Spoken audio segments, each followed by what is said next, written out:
Imagine waking up to the sound of rushing water, but it's not raining outside, it's literally pouring into your basement.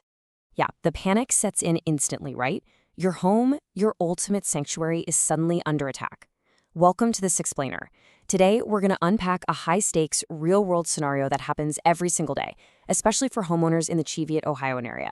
We're going to take a fascinating look behind the scenes, way beyond the immediate chaos of a flood, and dive deep into the strict, heavily structured scientific protocols that professional mitigation teams like ACE Water Damage Restoration Cincinnati use to literally pull properties back from the brink of total ruin. Okay, so here's our roadmap for today. We'll start with the Cheviot water problem, then look at the ticking flood clock, dive into the science of water mitigation, walk through the three-step restoration process, and finally wrap up by navigating insurance and costs. Let's get right into it. Section 1.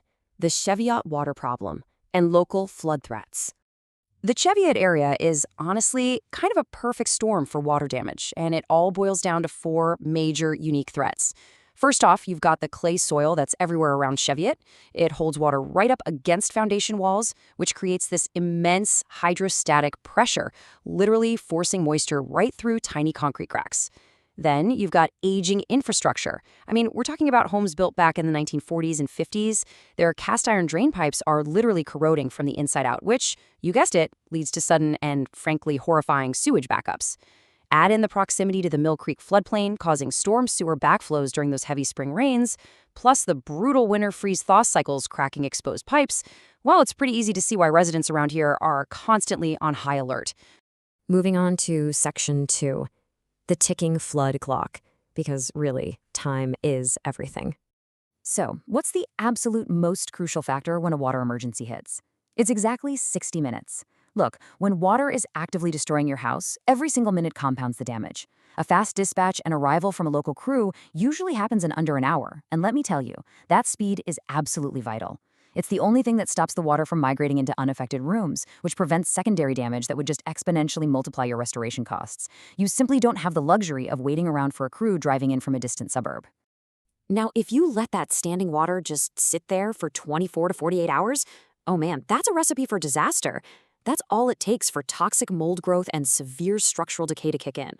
A rapid initial response literally means the difference between a pretty manageable, straightforward cleanup and a totally catastrophic, hazardous loss. A loss that's going to hit both your family's health and your wallet incredibly hard. Which brings us to Section 3, the science of water mitigation and advanced restoration. If you think water restoration is just, tossing a couple of shop vacs and some cheap box fans into a wet room, think again. Certified technicians actually follow these incredibly strict, science-based protocols known as the IICRC S500 standards. These professionals rely heavily on psychrometry, which is the actual science of air and moisture, along with advanced building science. They use all of this to calculate the exact required dehumidification capacity and airflow needed to actually mitigate the damage safely. It's serious science. And here's a wild fact: not all water is treated equally. It's actually broken down into three totally distinct categories of contamination. Category 1 is just clean water, like from a standard burst supply line. Category 2, often called gray water, has some contaminants in it. Think along the lines of a washing machine overflowing. But Category 3, that's black water. That comes from sewage backups or outside floodwaters, and it is highly, highly hazardous. This categorization dictates exactly how crews have to respond. For instance, Category 3 requires full hazmat suits, specialized respiratory equipment, and intense EPA-registered disinfectants just to protect everyone from dangerous pathogens. Plus, these professionals have to scientifically assess the actual physical materials they're trying to save. Fast-drying Class 1 materials, like concrete or vinyl flooring, require a vastly different approach than Class 4 materials. Class 4 materials are things like stubborn, highly absorbent hardwood floors, or maybe vintage plaster. Actually, those Class 4 materials are so stubborn they require specialized desiccant dehumidifiers and significantly extended drying times. You absolutely cannot just apply a one-size-fits-all drying method. If you do, you risk totally destroying the materials with excessive heat or too much airflow. So how do they actually know when a room is quote-unquote done drying? Well, technicians use some pretty amazing advanced tools. They use thermal imaging cameras to spot trapped water hiding inside wall cavities and electronic moisture meters to hit exact target equilibrium moisture content levels. We're talking 12 to 15% for wood and literally under 1% for concrete. Hitting these precise numbers is a total game changer. It prevents the incredibly costly mistake of stopping the drying process too early, which honestly just invites hidden mold to sprout up weeks later. And on the flip side, it ensures they don't overdry materials, which is just a massive waste of energy and money. All right, Section 4, the 3-step restoration process, taking you from chaos to normal. Getting a flooded property entirely back to its pre-loss condition relies on a totally foolproof 3-step system. Step 1 is emergency extraction. They bring in these massive truck-mounted systems that are literally 10 times more powerful than a portable vacuum to suck up thousands of gallons an hour. Step 2 is structural drying and monitoring, where they set up commercial air movers and meticulously track moisture levels every single day. And finally, Step 3 is final restoration and clearance. That's the part where they actually put the drywall and flooring back together. The whole shebang is designed to establish complete control over total chaos. Now, this rigorous process translates into a very specific real-world timeline. You start with that frantic first hour of dispatch, and then quickly pivot into 1 to 4 hours of super aggressive emergency extraction. From there, you're looking at 3 to 5 solid days of nonstop structural drying. After all that, the actual rebuild and final restoration phase can take an additional 1 to 2 weeks. It's absolutely a marathon, but one that is run at an all-out sprint pace. Finally, we've got Section 5, navigating insurance and costs, handling the logistics of it all.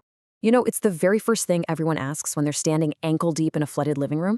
Does my homeowner's insurance actually cover this? Well, the short answer is usually yes, provided it's sudden damage. Think a burst pipe or a sudden appliance failure. But, and this is a big but, they will absolutely not cover gradual damage from neglected maintenance. And external flooding? That usually requires a totally separate flood insurance policy. But most importantly, getting any covered claim approved requires meticulous, ironclad proof. And that is exactly where professional documentation swoops in to save the day. Top-tier restoration companies, they don't just dry out your house. They provide the daily moisture logs, the thermal images, and the specific Cincinnati Building Code compliance records that insurance adjusters absolutely demand to see. Heck, they even handle direct insurance billing, so you, the homeowner, can avoid paying massive out-of-pocket costs right up front. They give you signed work authorizations with 0 hidden fees, which basically means your claim gets processed smoothly without turning into a giant stressful fight.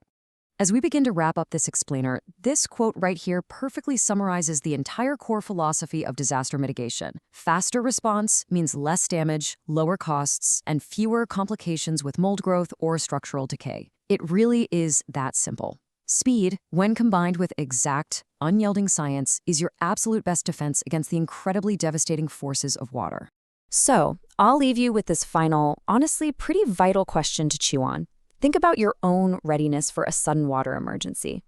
If the Mill Creek rises unexpectedly, or one of those old 1950s pipes burst in your wall tonight, do you know exactly who you're calling in those critical first 60 minutes? Because when that clock starts ticking, having a plan isn't just a good idea, it's literally the only way to protect your home.